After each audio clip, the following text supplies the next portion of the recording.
te fazer agora uma pergunta diferente. Você imaginava naquele momento que estaria hoje nessa condição, uma figura de referência, Não. uma professora muito importante, quase para usar a linguagem de hoje, uma celebridade procurada por tantos alunos? Eu vejo entre os alunos, né? Eu gosto muito dos admirada, meus alunos e tal, sempre gostei, mas aí também segui meu mestre, viu? Né, de sentar com os alunos, de ouvi-los, de orientá-los mesmo na graduação e tal, eu segui meu mestre, né? Mas eu nunca esperava, nem que eu fosse ser professora aqui, e nem, né, que fosse receber assim, qualquer consideração ou estar nesse momento passando memórias que vão ficar aí, né, para o futuro. Não pensava, não. Então agora eu vou fazer outra pergunta já do tempo contemporâneo. Eu oriento, dentre os meus orientandos, tem um jovem negro muito inteligente, que você certamente conhece, que é o Lucas Módulo, que é o seu grande admirador. E eu já me perguntei sobre o que uma orientadora branca, como eu posso orientar um jovem negro que tem questões da negritude. Aliás, ele fez o mestrado orientado pelo professor Marcos Pérez, uma excelente dissertação, está dando curso em todo lugar, porque é sobre heteroidentificação e o tratamento jurídico da heteroidentificação, e até porque não há professores negros, eu acho que ele acabou me procurando para eu fazer essa orientação. Como é que é possível, e o que eu posso orientá-lo para ampliar? Ele, além de ser um ativista negro, um pesquisador negro, mas ele já trabalhou em escritório com outros temas, Como é que eu posso orientar e como é que pode se desenvolver esse trabalho dele? Olha, é possível sim, volto a dizer, porque a questão do negro brasileiro é uma questão política e todos têm algo a dizer e a contribuir, desde que a pessoa não seja racista, é claro, né? O Lucas Módulo é um querido de todos nós aqui na escola, né? Então ele, né, desenvolve uma pesquisa que é complexa, que é sobre heteroidentificação em uma sociedade miscigenada, né? E é estudioso e escreve muito bem, né? Isso também, né, é muito importante. Mas aí eu me volto para a formação da própria professora, não é? Então, eu tenho há muito, né, lido e acompanhado, aí eu que acompanhei a carreira aqui da professora Maria Dalari, quando ela desenvolve estudos sobre políticas públicas, traz para todos nós brasileiros, e sobretudo no âmbito do direito, uma formação, traz a informação e uma formação que nós estamos precisando, é o que estamos precisando, porque conseguimos, com algumas instituições do próprio governo, aí está o IBGE, IPEA e tantos outros, mas conseguimos, sobretudo, com, não é, a sociedade privada, a sociedade organizada, né? Então aí nós temos o Instituto Ethos, o Fórum Brasileiro de Segurança Pública, nós temos, né, aí na sociedade muitas contribuições. Então o quadro, né, a realidade está demonstrada por uma política de dados abertos. Há muitas discussões em torno, né, do atual Estado democrático de direito, mas ainda estamos convivendo numa democracia. Professora, só fez barulho ali, talvez esse tenha sido muito, né? Pode continuar. Posso? Então, a política de dados abertos é fundamental para as políticas públicas, e é através das políticas públicas é que vamos enfrentar, né, o racismo, o sexismo, né, patriarcalismo, patrimonialismo, e haja, né, ainda algumas desgraças entre nós que precisam ser enfrentadas. Como? Então, o fato, né, de termos a professora Maria Paula como doutrinadora de políticas públicas, é fundamental. Eu sou gestora pública, o quanto seus conhecimentos são utilizados pelos governos estadual e municipal, onde trabalhei, né?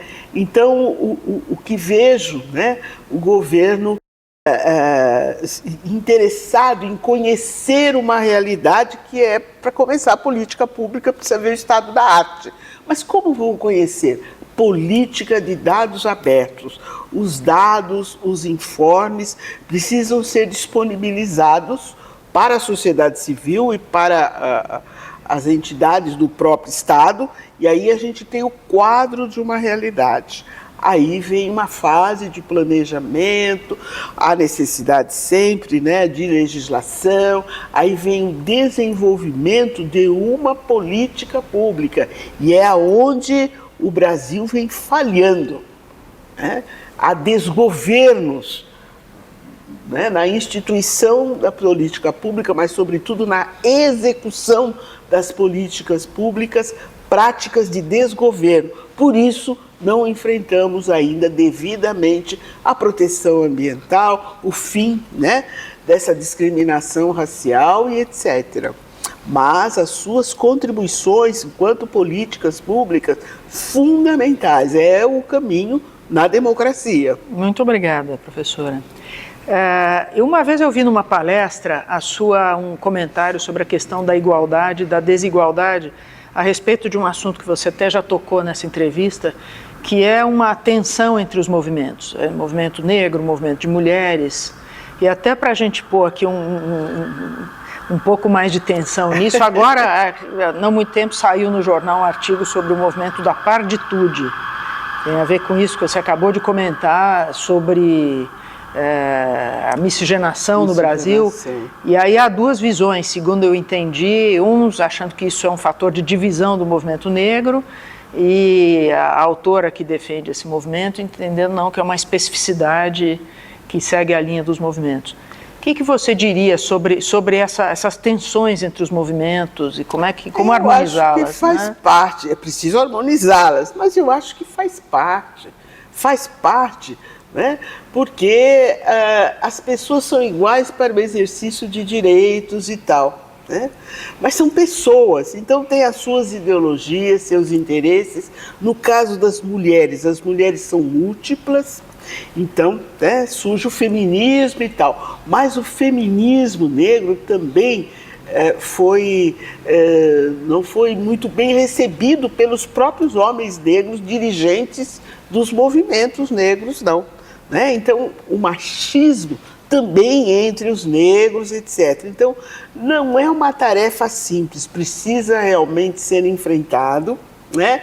Precisa realmente de ativismo, né? Você é uma pessoa democrática, então seja bastante ativa, né? Você não é racista e tem atitudes, participe, né?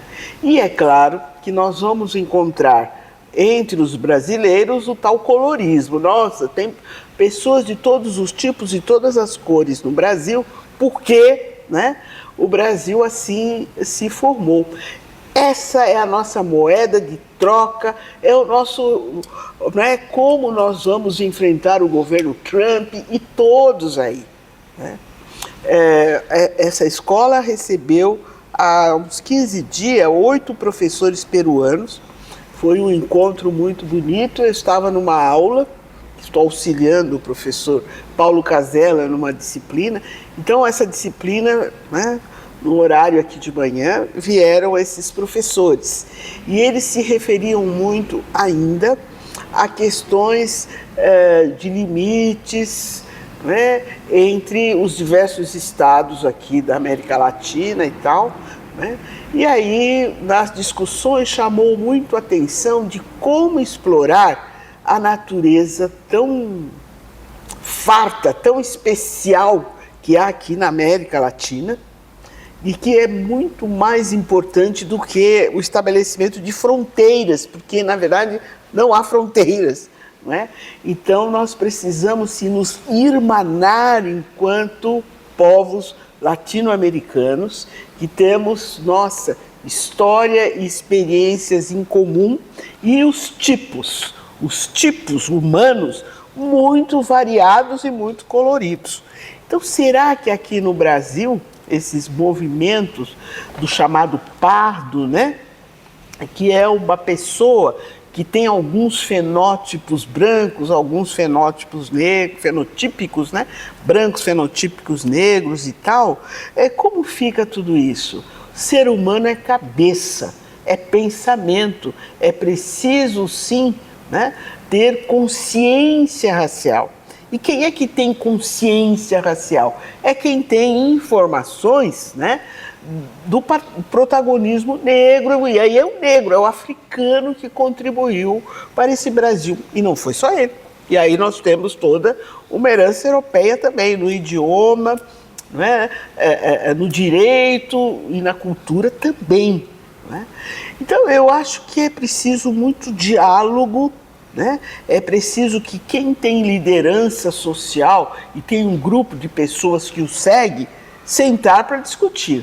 Temos que discutir e vencer isso. Não tem cabimento, né, como já vi em muitos casos, alguém aqui no Brasil com certos comportamentos racistas e quando vai à Disney World, quando vai para os Estados Unidos, é discriminado lá, não é branco lá, enfim, etc.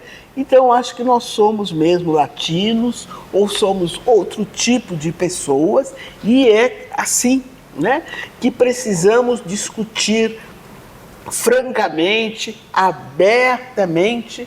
Não tem cabimento, né, que alguém que tenha fenotípicos, né, europeus, o chamado pardo, tem uma pele mais clara, tenha qualquer comportamento racista ou se considere superior, né, ao outro que é preto. Né?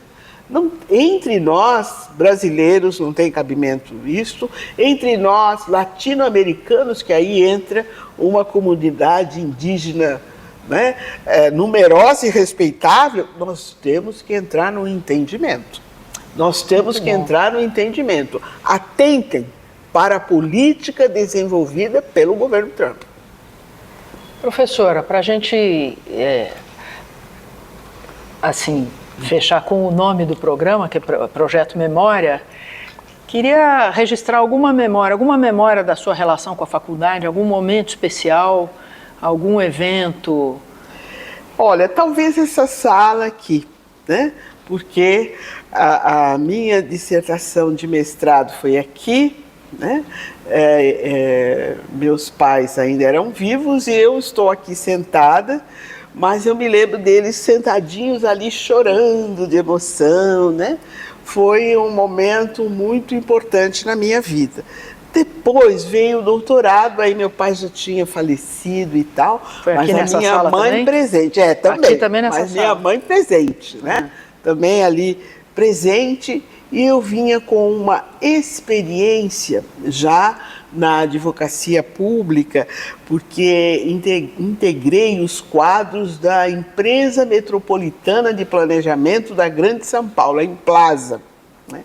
E lá foi uma riqueza, porque convivi com profissionais de diversas áreas e impressionada com as minhas disciplinas aqui do pós-graduação, o direito à personalidade me impressionava muito, né? Então escrevi a respeito, e daí? Aí conversando com o meu orientador, ele me apresentou o professor Flávio Vilaça, da FAO, da Faculdade de Arquitetura e Planejamento, que estudava as cidades, a metropolização de cidades. Aí sim, eu trago um caso, que foi a metropolização da cidade de São Paulo, para as minhas pesquisas. Aí ela cresce, se desenvolve, é a minha tese de doutorado, né? Então houve essa coorientação lá do professor Flávio Vilaça, né? Mas dependeu muito do meu orientador aqui da Faculdade de Direito, é claro, mas também de uma disciplina, de uma pesquisa, né, interdisciplinar. Eu tive que visitar outras áreas do conhecimento e essa advocacia pública me possibilitou conhecimento.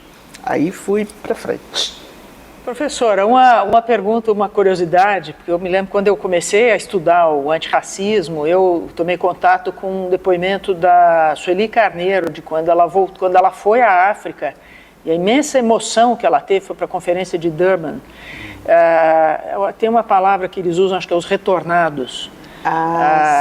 Momento em que ela se dá conta né, tem uma espécie de reparação histórica de gerações e gerações, porque seus ancestrais tinham saído da África e vindo para o Brasil.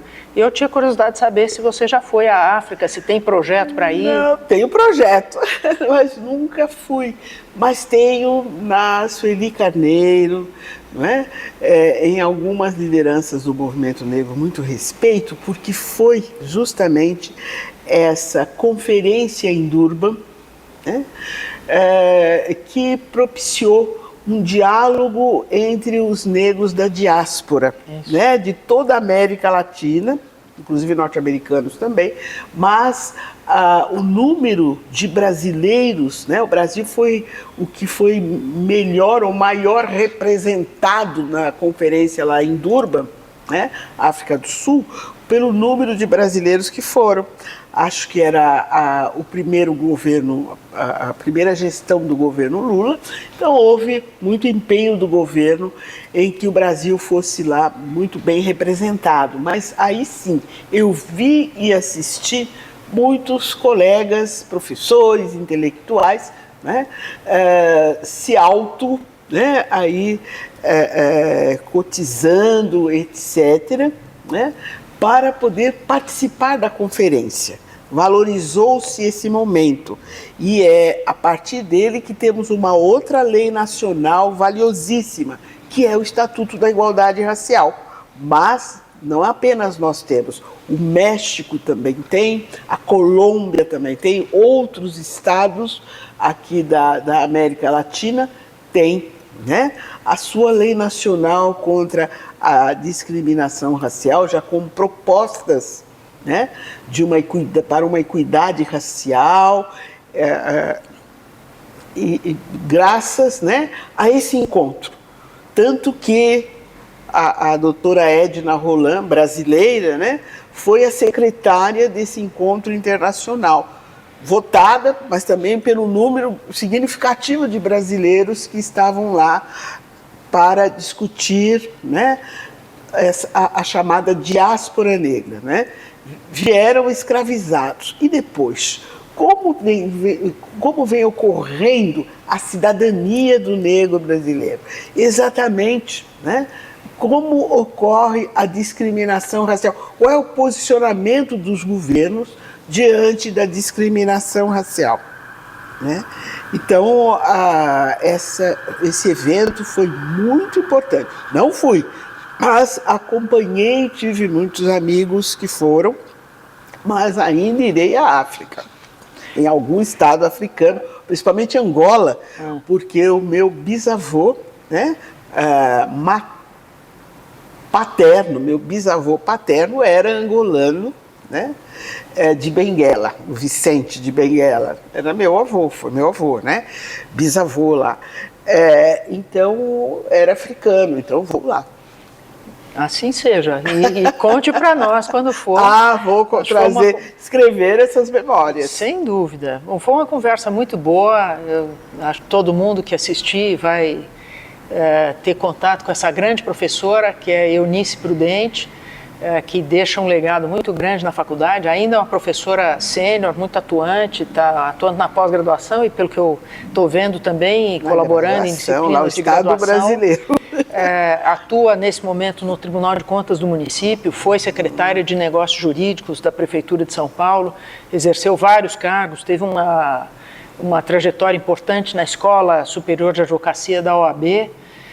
Enfim, é uma professora que nos orgulha muito na Faculdade de Direito, tem uma legião de alunos, admiradores, fãs, gente que a procura para orientação.